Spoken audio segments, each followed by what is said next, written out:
So, like the title suggests, guys, how to sand and cement render over old block. And this is the scratch coat, the first coat before the top coat. And these are the blocks, the old concrete blocks. All the old render has been hacked off, and now we're here to make it good again. So, I always like to start at the top, work my way down when I'm doing any wall, really. And that does help, as once you're plastering the top, you know, the stuff, the material, anything you're dropping, or dust or stones, is all falling to the ground. And if you start at the bottom, you work your way up, then all that stuff could be falling and sticking onto your nice new sand and cement that you've just mixed and applied. So, in my opinion, better to start at the top, work your way down. And here we are, the very tip top. Some stuff ready to go. Just have to prep this wall up, and I'll talk you through it as I do it. Just before we start here, guys, a lovely view of Belfast City. It's quite nice from up here. And I'm going to talk through every wee stage I'm doing here. Basically, just rolling on some ASBR, and it's pretty strong. It's probably a 50-50 at minimum, or closer to 60% ASBR. And painting this on, ASBR is going to act as, obviously, it's a primer here. It's going to help make the sand and cement render stick, help it bond, and that's the main reason I'm using it the way I'm using it. And of course, again, it's also a sealer and slightly waterproofer. But also, to just applying it, we have already brushed down and dampened down all these old blocks. As you can sort of see, that the blocks are slightly damp there as well. And all this will help basically bond the new sand and cement render to the wall. The walls are pretty rough and plenty of grip already on them, so a key isn't really my main issue here, to be honest. I know there's going to be plenty of grip in it. We also have waterproofer and ASBR in the mix. Again, the waterproofer will help stop any water penetrating. The ASBR will also help prevent water penetrating. Sand cement itself is pretty good at doing that alone, but with these extra additives, it's just buckles and braces. Also, with the ASBR being in the mix, that also helps it bond to the wall and adds a bit of flexibility and strength to the render, to the scratch coat. So all these things to me help.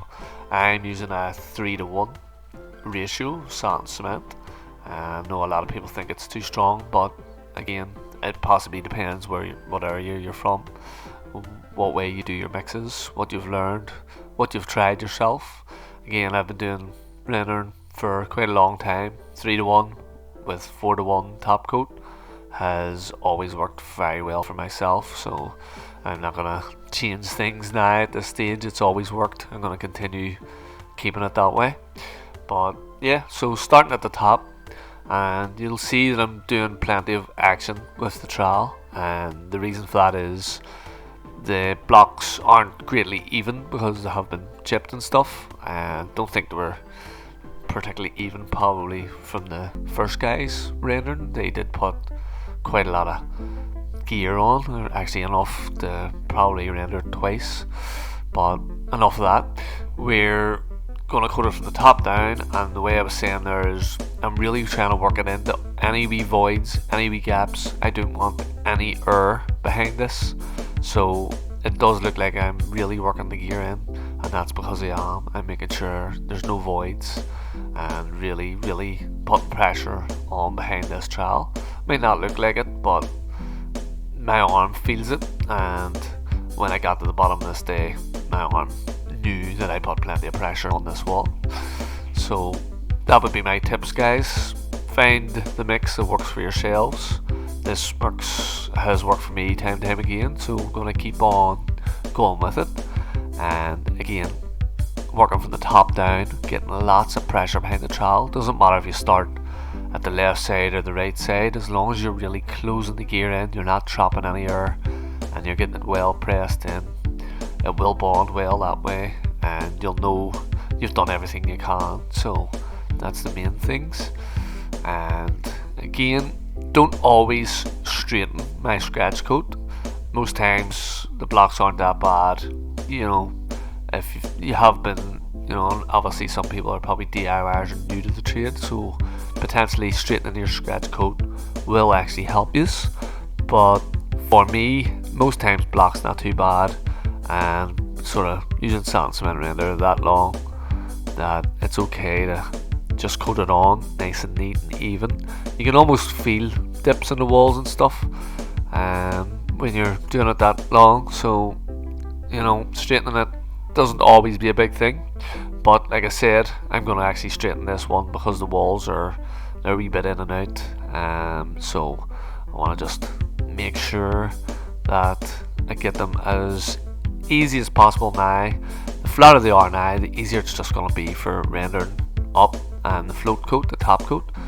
And that's going to be the main aim here, is get all the heavies built out now so that the top coat you have less work to do. Like I said to a previous subscriber there, Emmett, I just said to him, basically try to do all the hard work in the morning or the day before, the 2 days before, so that by the time it gets to the end of the week or the end of the day, everything's getting that wee bit easier. Sort of try to take the bulk out as quick as possible, get all the hard stuff done as early as possible, and leave yourself with it as easy as you possibly can. Plastering is hard enough as it is, so you want to try and make things handy. Even you'll notice there's actually a spot board here, you know, a mortar board, so that I'm not bending down.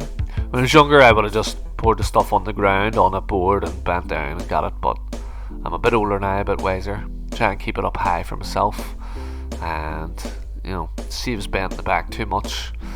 And this was another thing I spoke about on a previous rendering video.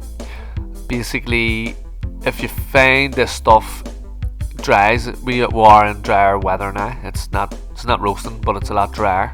It's practically been good for 3-4 weeks now. It's only been 2 or 3, 4 days maybe that it's rained. But basically these walls are old, so they are a wee bit hotter. And you'll notice that I only SBR'd what I thought I could cover before the SBR starts to dry. My opinion and idea of SBR is you want to hit that stuff when it's wet, guys. Wet or tacky, but there's a fine line between tacky and dry with the SBR. It'll go tacky and then it's going to go dry, and to me, you've lost your bonding capabilities of the glue because it's already set. You want it to set to your render. So it's something to think about, guys, if you're going over the likes of red brick or old block, that you just paint an area that you can cover before it dries.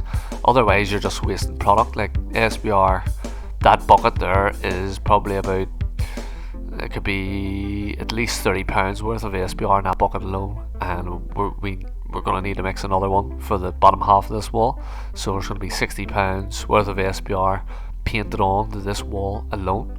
But again, that's all great because it's buckles and braces. I'd rather spend the money on that and know that you're doing everything that's possible to have a longer lasting job. And again, you can see I'm really working into stuff, guys. Don't usually have to do it like that when scratching fresh block, but this is the older stuff. And here we are with the scratcher. This is my favourite type of scratcher at the minute. I find it leaves a nice mark. Again, I find that you do have to scratch it before the stuff starts tightening, otherwise it doesn't give you a nice key. My idea here is to give a good grip key for the float coat.